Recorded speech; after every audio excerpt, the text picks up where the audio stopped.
Scientists have trouble defining what it means for something to live. And if you don't know what life is, how can you possibly determine when it ends? This question goes beyond the finite lifespans of single organisms too. For how can you judge a form of life to have died if its descendants are still alive today?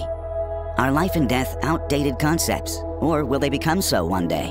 And if so, what would it mean to continue living beyond your biological expiry if life and death are not what we think?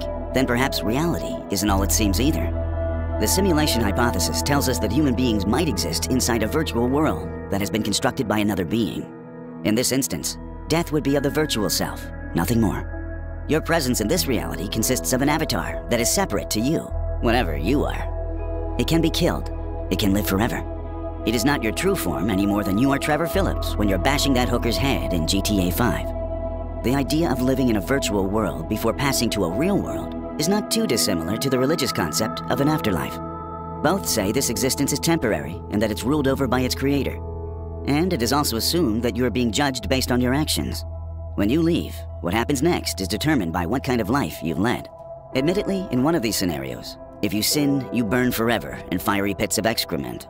Mess up in the virtual world, and your only punishment might be failing to get on the high score leaderboard. Because life and death, for all we know, could be nothing more than a game. If our world is virtual, there's nothing stopping this from being a possibility. If so, what is the end? What is the point? What is true reality really like? What is the true purpose of real life and real death?